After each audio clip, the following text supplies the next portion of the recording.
about if one of our ancestors was possibly abusive, maybe even dangerous? Yes. You wouldn't necessarily ask them to come through, but what if they do come through?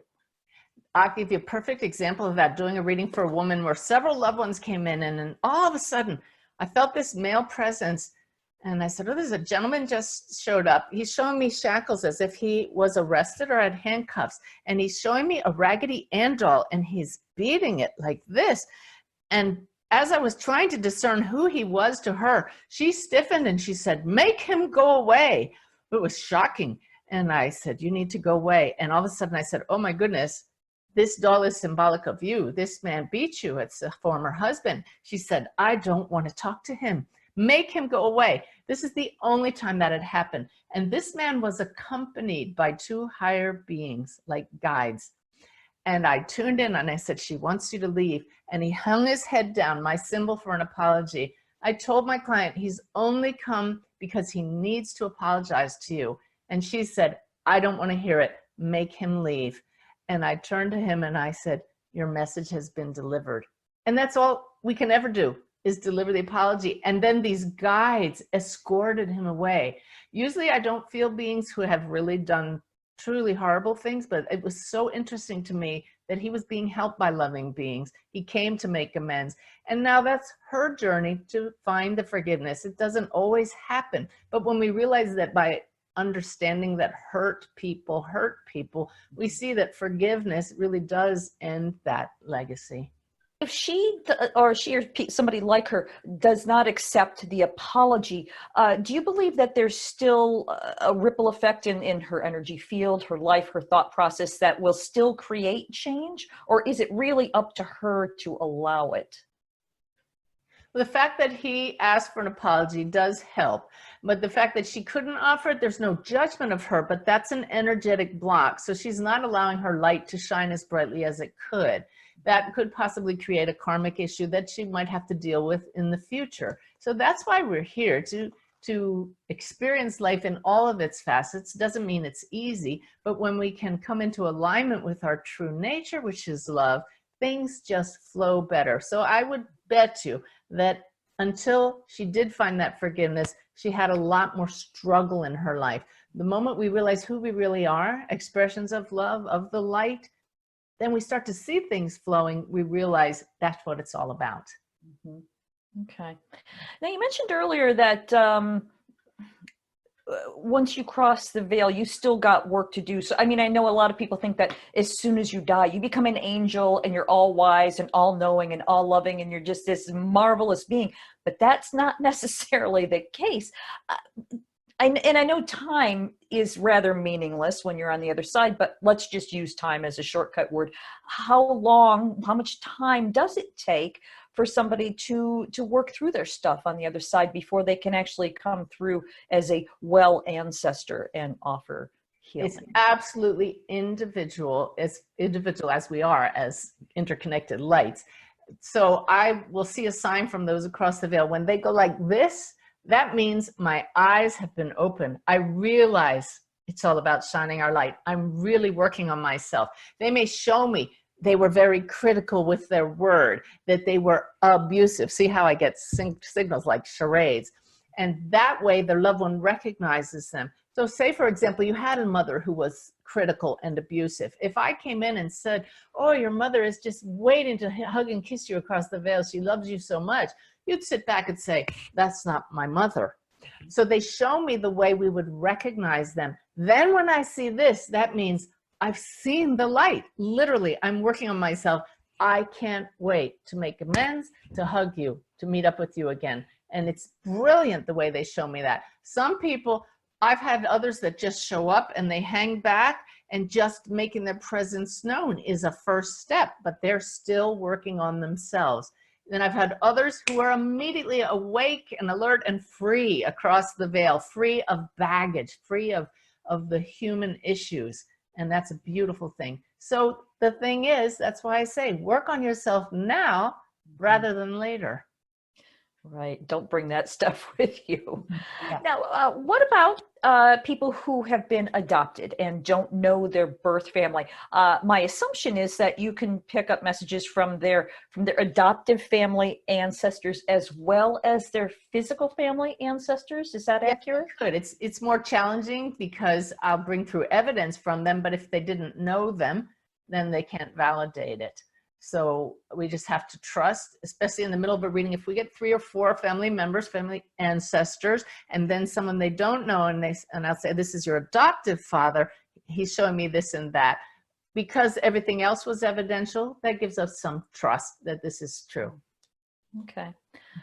So let me ask you, if you don't mind, a personal story. What would be a really demonstrative story of what you've learned with regard to ancestral healing, specifically with your ancestors? Oh, that's a beautiful one. Yeah, my guides just told me the direct answer to that. So if I could just quickly share 2 stories then. The first one about my own ancestors is when my dad came through on Christmas morning and made his presence so clear by showing me that my mom had just found her electric curlers the day before and that they didn't work. When my mom validated that, I said, well, guess what? Dad wants me to give you a reading. My own mom. It had never occurred to me. And when I did that reading on Christmas morning, her mother and father came through. Now, I knew my grandfather till he passed when I was 16, and I knew him as a jovial, wonderful grandfather. But he showed me such a different side of him that I never knew, the side my mother knew growing up. And my grandmother I never knew. She passed very young. She showed me just really a truly awful childhood from my mom. And I said, Mom, you didn't know any love at all growing up. Your parents never even said, I love you. And she said, oh no, as if that was just her life. But she never talked about it. And I was a little ashamed that I'd never asked. But it was so evidential for me. And I thought, Mom, how did you get to be so loving yourself?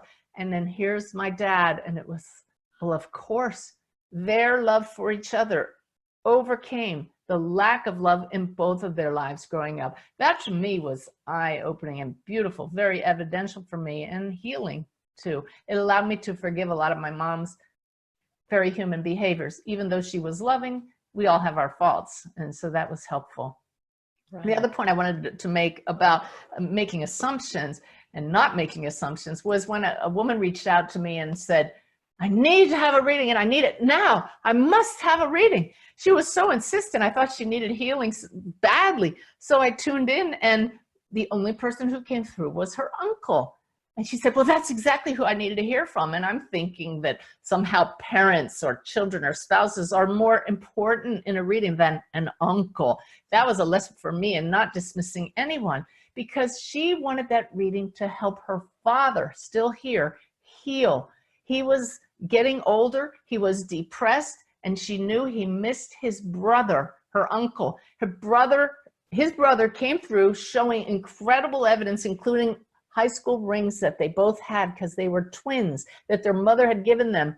Her father was transformed by that reading, by the awareness that his twin brother still cared about him from the other side, was still here at all. And that's what connecting with our loved ones does for us. Shows us that love never dies, that life is eternal. There's purpose in our lives, whether we're here or whether our soul's continuing across the veil.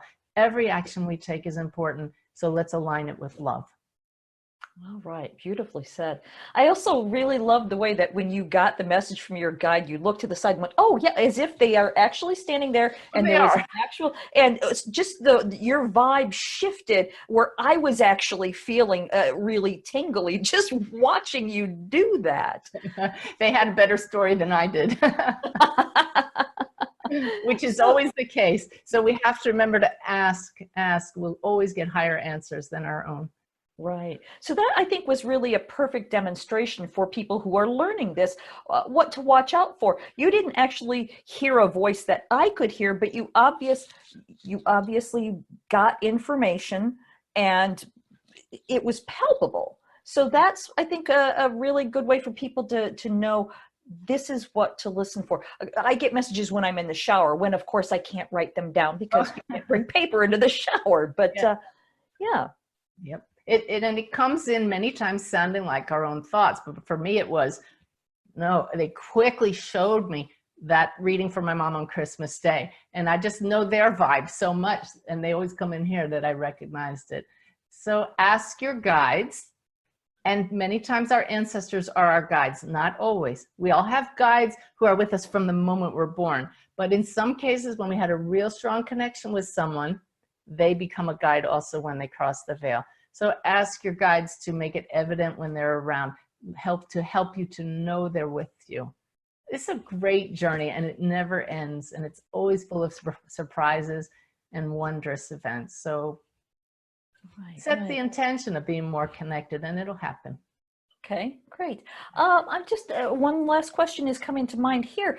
As far as people's say religious upbringings, do you find that people will get messages from beings that are sort of disguised isn't the right word, but I can't think of a better one, as somebody from their religious academies, like saints if they're Catholic, or that type of thing? Do you find that that happens? Oh yes, and spirit is very creative and benevolent. We are the light, and so we simply set the intention that any beings that come to us are only of the highest light.